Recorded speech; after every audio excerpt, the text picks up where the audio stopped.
Seo-yeon looks around the ruins of a home that is in shambles. She faces a door with a sign telling the visitors to knock before entering. She doesn't follow the instructions and opens the door to step inside. The room is full of stuff, and it looks like someone still resides there, because clothes and other things are lying around. On her way out, Seo-yeon's heel gets stuck in the mud in the garden outside the house. She looks at the house one last time before putting on her sunglasses, after which she walks away. Director Gu walks through his workplace, and all his employees greet him a good morning. He steps inside an office, where he sees unfinished architectural plans, and his employee Seung-min fast asleep on the table. Director Gu's loud exclamation wakes Seung-min, who has worked all night. Seung-min has changed the floor plan to make it more flashy and pretty, because clients love that. Director Gu advises Seung-min to head to a sauna, because they have meetings to attend this afternoon. It is necessary for Seung-min as the designer to be present at these meetings, but he wants to go home. He has been working for 2 days straight, and isn't even allowed to smoke in the office. He is told that he has a visitor, who is none other than Seo-yeon. They haven't met since they were in college together, and Seung-min doesn't remember who she is. Slightly offended, she makes him recall that they met in the first year of college, and that she was a music major. This jogs Seung-min's memory, who finally sits down to catch up with her. Seo-yeon is in Gipodong now, and got married to a doctor 3 years ago.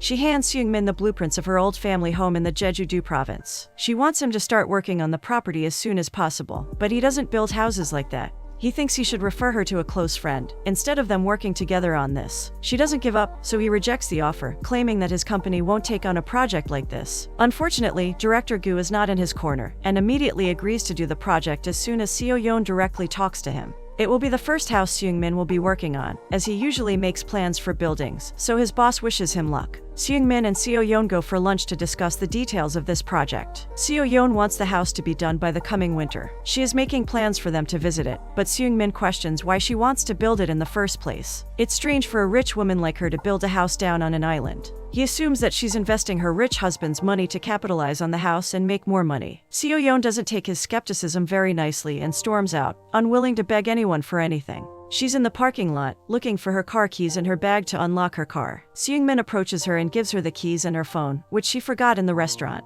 She asks why it's so important for him to know the reason behind her intention to rebuild this house. Seung-min explains that he should know so that he can build a house that suits her. Seo-yeon perceives this as his curiosity to know more about her, and catches him up on her life on their drive down to Jeju-do. She failed in her aspiration to become an announcer after college, so she resorted to marriage. On the other hand, Seung-min still stays in Jeongneung. He wonders why she doesn't have any kids after 3 years of marriage. They get to the site of Seo-yeon's family home, which belongs to her dad. She wishes for her dad to be able to live comfortably when he comes out here. She shows him around the property, which is a mess. Seung-min examines the house and estimates that the framework is fine, even though the house is over 30 years old. There's a large hole in the wall that opens up into the yard. Seo-yeon's dad made the hole because he wanted to expand, but never got the chance to do so, because he got sick. Seo-yeon wants to rip this all down and build it new. They stumble upon a brick wall where Seo-yeon's dad used to mark her height throughout the years of her growing up. The markings are still there, and remind Seo-yeon of how little she used to be. Seo-yeon also shows Seung-min a cement pond that her father made when she was 6. She accidentally stepped into it before it could harden, so it still has a little footprint in it.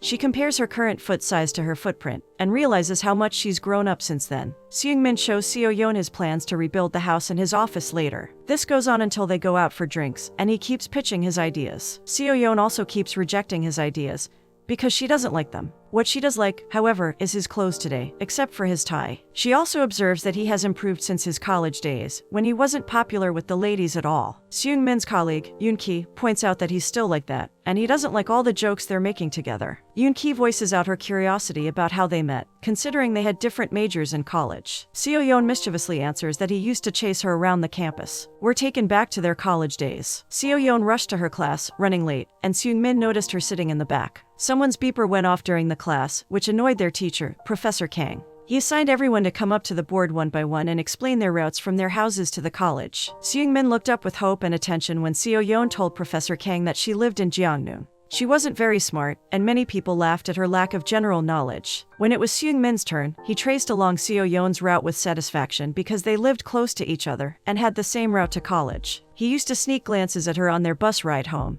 and once almost got caught staring too. Professor Kang gave all his students a very unique homework assignment.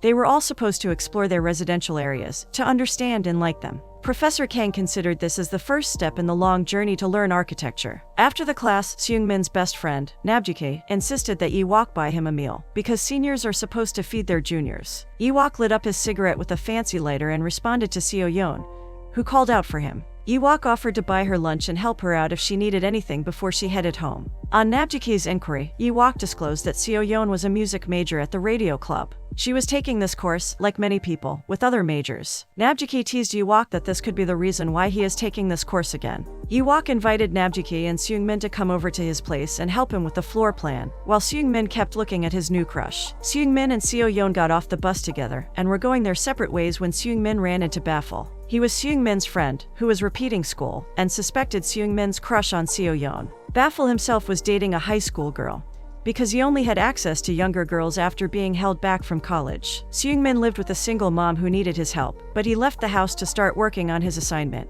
He took photographs in his area and was trying to capture a tree in the park when Seo-yeon walked into the frame. He tried to act like he didn't know her, to avoid the awkwardness, but she directly addressed him after recognizing him from their Architecture 101 class. They started working together on the assignment, and got a chance to talk. They were both in their first year of college. Jeongneung was Seung-min's hometown, while Seo-yeon had just moved there. Seo-yeon drifted to an alley where she discovered an abandoned house. Seung-min had his reservations, but still followed her. He was a true gentleman to her, and when they sat down, he questioned why she was taking an architecture course as a music major. Seo-yeon dodged the question and diverted to suggesting they work together on this project. She wanted Seung-min to stop being so formal with her, but he couldn't help it, because they'd just met. The next week, Professor Kang assigned them to go to the farthest place from their area. Seung-min got ready, while his mother washed and dried his shirt for him. All dressed up, he went to the farthest spot from Jeongneung with Seo-yeon on the bus. Seo-yeon marveled at how big and developed Seoul is when she revealed that her hometown is Jeju-do. She didn't find life very exciting there, but her dad still lived there, while she stayed in Seoul at her dad's friend's house. Her mom had passed away, and Seung-min expressed his condolences. Seung-min also shared about his dad passing away when he was young, and they connected over people's poor dealing on the subject. They listened to a song together, and Seo-yeon even agreed to lend him her CD. At present, Seo-yeon doesn't like any of Seung-min's ideas, because they are taking away the familiarity of the house. So Yoon-ki recommends renovating and enlarging the house, and Seo-yeon prefers this idea. They finally decide on a plan, and Seo-yeon later buys an expensive tie for Seung-min. She's excited to give it to him over dinner, but gets a little disappointed to see that Yoon-ki will also be joining them. Seung-min informs Seo-yeon that the construction of the house will take 2 months. Seo-yeon inquires if he's dating anyone, and what his type is like. He prefers his women to be pretty and nice, but Seo-yeon finds it hard to believe that anyone like that would like him back. Yoon-ki laughs at this snarky remark while Seung-min leaves to receive a call. This is when Seo-yeon learns that Yoon-ki is set to get married at the end of this year, or the start of next year. After this, she'll move to the United States, where she'll study and he'll work. Seo-yeon is in for a shock when she learns that Yoon-ki's fiancé is none other than Seung-min. They've kept their engagement a secret at work, but Yoon-ki shares this with Seo-yeon. Yoon-ki is curious about who Seung-min's first love is, who he met in the first year of college. Seo-yeon also wants to know who this mysterious girl is, but Seung-min stays quiet, especially after Yoon-ki recalls that he called her a bitch. Seo-yeon makes her father try the tie she bought for him, and inquires if he started the renovations because of her. Her father, who is sick and admitted to the hospital, explains that she can settle down there when he passes. She'll finally have space for a piano to use her musical talent, which she couldn't do when she was young. Yoon-ki doesn't like the idea of moving into a studio apartment with Seung-min, and wants to live in the East Village instead. Seung-min argues that it's all he can afford right now, so she urges him to reconsider her father's offer of helping them financially. Seung-min and Namjae used to go to Yi-wok's fancy house to study. Seung-min used to envy his expensive computer. Namjae used to be impressed by the stockings he found in Yi-wok's bed. Yi-wok taught them to get girls drunk, and take them to bed to get some action. Yi-wok bragged that Seo-yeon was also in his club, while Seung-min pretended not to know her. Yi-wok objectified her, and Seung-min wondered if her boyfriend was in that club too. Namjae made a comment about the stockings being Seo-yeon's, which upset Seung-min, but he didn't tell anyone about his friendship with her. Later, Seung-min ran into Seo-yeon at the market his mother used to work at. She wanted his company while eating, and really wanted to try the pork soup his mother sold at a stall. Seung-min was embarrassed, and didn't want Seo-yeon to know about his mother and her stall, so he refused to have the pork soup. They went back to the abandoned house, which Seo-yeon had cleaned out over the weekend. She claimed it as her house, and even planted flowers there. Seung-min brought up Yi-wok to see if she ever went to his house, but she hadn't. She confirmed that she was popular at the club, but didn't have a boyfriend. This had all given Seung-min hope, until he realized that Seo-yeon had a crush on Yi-wok, like all the other girls. This was probably the reason why she was taking their architecture course, even though Yi-wok didn't reciprocate her feelings. Seung-min drank with Baffle that night, and heard him talk about his girlfriend while he tried to numb the pain of his heartbreak. He indirectly described his situation to Baffle, who caught him in his lie and knew that Seung-min was talking about himself. He taught Seung-min a weird trick to get Seo-yeon's attention and make her curious about his feelings. Baffle's method of professing love was gutsy and confusing, but Seung-min accepted it wholeheartedly, hoping to win over Seo-yeon. Now, Seo-yeon and Seung-min are visiting the house where construction is going on. Seo-yeon doesn't really understand what is happening to her house, or how it will look once it's finished, but puts her trust in Seung-min anyway. They both later argue about whether Seung-min asked Seo-yeon to meet him when it first snowed that year. He denies saying something so childish, but is still the gentleman he used to be. They sit down near their old college, and Seo-yeon asks if she was the first love bitch he told Yoon-ki about. Seung-min is at a loss for words, and strongly denies this allegation, which Seo-yeon finds amusing. Seung-min talks on the phone with his mother, and he sounds agitated by her stubbornness to not demolish her shop. Seo-yeon calls him out for disrespecting his mother. He clarifies that the area around her shop is getting redeveloped and she's complicating things. His mother will live alone once he goes to the States, and Seo-yeon thinks it's wrong. She believes that he should take care of her and visit her often. This makes Seung-min upset, who is already stressed about the financial struggles he's about to face in the States. He accidentally spills that she doesn't understand him, because she has a lot of money and time, and is by herself. Seo-yeon walks away in embarrassment, because she realizes that Seung-min knew about her lie all along. They later drink together at dinner. Seung-min elaborates that she never once mentioned her husband during the designing process, due to which he figured out that she is alone. Seo-yeon opens up that they were separated before, and she got divorced last month. She held out on her divorce for as long as she could to get the maximum amount of money. The money she got from her divorce allowed her to start construction on the house, so she accepts that she's a bitch. She isn't satisfied with her life and feels empty among all the commotion. Seung-min gets a call from Yoon-ki, who needs him for an emergency. She overhears Seo-yeon ordering more alcohol and learns that Seung-min is with her. After hanging up on Yoon-ki, Seung-min stops Seo-yeon from drinking more. He tries to get her up, but she falls and hurts her hand. Seung-min sees what an emotional wreck she is, and comforts her nonetheless. Professor Kang's next assignment was to go to a place where the student wants to live someday. He wanted his students to have fun and enjoy the weather, and that's exactly what Seung-min and Seo-yeon did together. They were goofing around when Seo-yeon told Seung-min that it was her birthday. She wants him to remember the date, November 11th. But he's more concerned about why she's not celebrating or having a party with her friends. She proposed having a party with him, and they had lunch together. She wondered what they'd be like after 10 years, and Seung-min knew that he'd be an architect and she'd be a pianist. Seo-yeon admitted that she no longer played piano because she was sick and tired of it.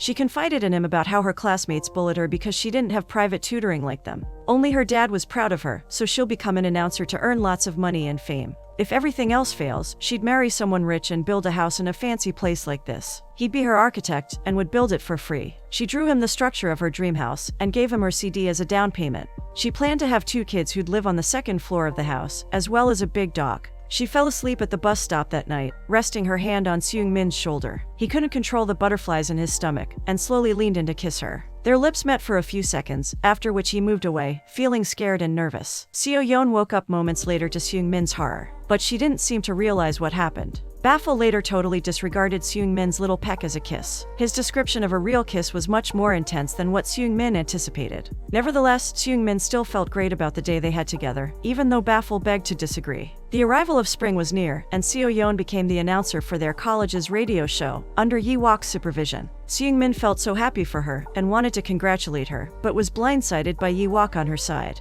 That day, Yi-wok drove her home, instead of taking the bus like every day. Seung-min slept peacefully in the backseat, while Seo-yeon denied that she was very close to him in front of Yi-wok. She continued to laugh as Yi-wok ridiculed Seung-min's cheap shirt, unaware that he could listen to them. Seung-min, who wasn't really asleep, slightly covered his shirt in humiliation. He was devoid of the excitement he had when he first asked his mom to wash this shirt for his outings with Seo-yeon. Seo-yeon showed an interest in the value of Yi-wok's house, lying that her father was considering moving into the area. Yi-wok took this chance to invite her over to his apartment for drinks, and she accepted eagerly. This was the last straw for Seung-min, who got up all of a sudden and told Yi-wok that he was getting off there. He left the car hastily, while Yi-wok and Seo-yeon agreed to meet on Saturday. When he got home that evening, Seung-min threw away his shirt in annoyance. He expressed to his mom that he wanted to move to a rich area, but she found his idea preposterous. She reminded him of their financial status, and refused to throw the shirt. Seung-min resented hearing his mother mention how little she earned, and stormed out of the house, breaking the gate he kicked in exasperation.